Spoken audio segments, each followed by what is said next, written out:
Hey, so just like the title says, I'm going to teach you how to do a tier 4 without a Hyperion, and you can do it quite consistently. First of all, I'm going to tell you the minimum setup, so you wouldn't be able to do this consistently unless if you're amazingly good somehow. Um, and then I'm going to tell you the optimal gear, then I'm going to tell you some extra stuff that you can use. And after that, I'm going to do a tier 4, or no, I'm going to tell you about strategies on what to do. And then I'm going to do a tier 4 to show you. This is my second time recording this because my first video got corrupted and I'm sad. Please like and subscribe. So, let's start off with minimum gear. First of all, you would want full final destination armor with 5,000 kills or more on it. That's for the minimum set. And you would want one for all Vorpal Katana, and one of atonement. Actually, I don't know. You might be able to do it with one frustration, but I think one of atonement is the minimum that you need. A mana flux power orb and a necromancer sword with some summoning rings. At least from floor 7. And if they're from floor 7, then they have to be like tank zombies, at least, because otherwise they would die way too quickly. Also, you would want at least like level 80 Baby Yeti. Blue Whale would work, but not as well as a Baby Yeti. And that's basically it. So, optimal gear. You would want a Atom Split Katana, 10k kills or more in Final Destination armor. I only today got my 25k kills on it, which is the next upgrade from 10k kills. So 10k kills works just fine, but you can also have like 25k kills. That would be also fine. A one for all Atom Split Katana, one of Atonement, Overflux, Warden Helmet, and a level 90 to 100 level Baby Yeti. And also either Necromancer Sword, Summoning Ring, or Reaper Scythe. I personally use Reaper Scythe, because then I wouldn't have to use a Reaper Mask, because this the max souls of this is RD3, and which is nice, because then I could use my full Wise Dragon armor for its ability. So I can spawn them even quicker, so I like that.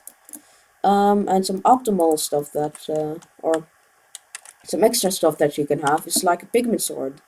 That's something that not a lot of people know, but it's very helpful. It gives you 300 defense for 5 seconds, which is almost as good as a Final Destination piece, which is very good.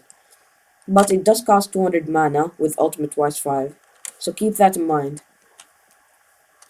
Another thing that you can also have is Legion on your armor. Wisdom would be also fine, but Legion would give you strength, defense, and crit damage and health, which can be quite decent. So I have Legion 3 on my leggings and boots, and I have Wisdom 5 on my chestplate, which is very nice. And that's what I also something that I would have extra. And yeah, let's go on with the strategies. So, what you would want to do, first of all, you would want like between 2 to 3 summons. I personally use Zombie Soldier, even though most people use Tank Zombies. I like Zombie Soldiers because they move quite quickly, but they do die much quicker than Tank Zombies, so if they die, then you have to go back to Master Mode to pick them up. So keep that in mind and don't forget about that. Whenever they are low, you have to respawn them. Despawn them and respawn them. That's first thing. And so, whenever you spawn the boss... Oh yeah, I forgot one thing from the extra stuff that you can have. You can put a bubble gum on your wolf pet, which I don't have. Wolf pet or mythic enderman. So whenever you're going to... Well, right before you spawn the boss, you would place down the overflux. And instead of it having 60 seconds, it would have 20 seconds to stay. Which is also something that can be quite nice. But I don't personally use it because I'm a broke boy. But yeah. And for strategies. When the boss spawns, what you'd want it to do, you want it to hit you, once. And then your summons would be aggroed on it. So they can take off its phase. Right after they do that, you can place down overflux, unless if you put the overflux down before with a bubble gum. And then you wait until hits phase is over. Then you can use one fulfillment, optionally a pigment sword and your atom split katana. And you would hit it while slowly going back while shifted, which would keep distance between you and the Enderman. I mean, with the end of tier 4. You can every once in a while unshift, which would keep even more distance, which would make you take less damage, which can be very nice. So, you'd use one fulfillment, pigment sword, atom split katana. You don't have to use the pigment sword. Right when the atom split katana runs out, you would use it immediately back, which would make you do maximum damage. And with one fulfillment, whenever you see this bar down here get very low, just like now, you'd use another one. Or you'd use it again for maximum healing, because you don't want to die at all. And another thing to keep, and another thing to keep in mind, so that your final destination armor sometimes doesn't work for some reason. So you might be fine on your health, then suddenly it would chunk down like half of your health, which would be not epic. So keep that in mind, so you don't panic when that happens to you. And whenever whenever laser phase comes out, if you have low ping, you would want you can jump over the lasers if you want. But if you have high ping, then it might be a bit buggy. So what you can do is you can run around the lasers, which works just as fine, if not even better. Because you would want to get it as little as possible, because the lasers you reduce your healing by 12%, which is not good at all. So don't get hit by them. And they also deal 25% of your maximum HP, which also isn't nice. And whenever it throws a beacon out while it's in hits phase, it can either jump over the or over the lasers up to it, or you can like walk alongside them until you hit the beacon. Both of them work just fine. And and you should also, another thing that you should know is you should get a strategy down that, for example, for me, whenever it gets down to its to any phase, I would place down another overflux. That's what I do. For you, it might be different. It might be every laser phase. It might be every phase of anything. It might be when it goes down to 150 mil HP. Maybe you just need to place it once. It's really what's happens with you. It's really something that you should start. And yeah, let's go to the tier 4.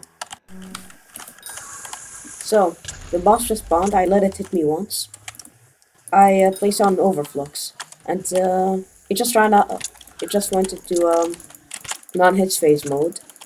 So I used my one fulfillment, atom split, and pigment sword. Now I'm constantly using my atom split katana and my one fulfillment. And now it's in hits phase. So right now I'm going to jump over it. And I can also just walk alongside it. They both work just fine. Doesn't matter which one you pick. I used to walk alongside it. But now I switched more to like jumping over it. It's really your preference. Whatever you want. So constantly heal. I just forgot to do that for a bit. It got in his face, so I placed on another overflux. That's what I do.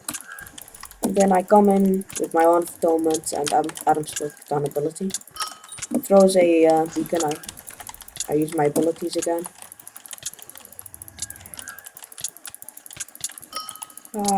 Beacon. And you can... Oh yeah, here, another hits phase. So you can see it. I can jump over the lasers to the beacon. And I can also walk to it. But that was too far, so I had to jump over it. If walking wouldn't be fine. Here, beacon, abilities, try to destroy it. Beacon, abilities, try to destroy it. Then its phase, I get beacon, then I place down overflux in right now. Then I use it. Oh shoot. Oh shoot, here. Head. I forgot to say that. Right when the heads spawn, you instantly want to look at them. Because they slowly add up the damage that they do. You really don't want that. Oh shoot. Where are they? Okay, I can't see anymore. Oh, never mind. I'm kind of slow, so I'm going to stay back, heal a bit. Get this head. Get the beacon that he's going to throw. Then I'm going in. Oh shoot. Oh shoot! I got hit by a laser. Oh no. That isn't good at all. Uh, head. Head. Beacon. Also, for the arrows and the highlight thing, I used sky tools. But you can also use SBE, which I don't use because I'm not allowed to buy stuff from online for my mother. Which might be very relatable to you. Which is why oh shoot, I have to kill this boy. Ah! I'm getting... No! Ignore that. I swear I can do tier 3. But you basically just have to do that. And I probably died because of the laser there and because I wasn't really... And it's just because I was recording, so I wasn't really paying attention as much. But you just need to do that without dying at the end, as I did there. And always have your overflux up, because it can be very helpful. Never forget to have it down, because the 100% mana, base mana regen is amazingly good, and you just cannot do it without it. So, just make sure that you have it on all the time, including the Wand of Atonement, and the Atom Split Katana. And Pigment Sword is again optional, and yeah, whenever you're like standing back, just waiting for example for hits phase or the laser phase, you can hold out your Atom Split Katana for the intelligence, so you can get more mana. But yeah, I hope this video helped you out. I will upload a video. My bad, someone called me. Anyway, so you just you would get the extra intelligence, which would be nice, and that's basically it. I hope you liked the video. I hope it helped you. It might it might have helped you get your first tier 4, but I don't know. Please subscribe. I don't know what to say. Have a great day and bye.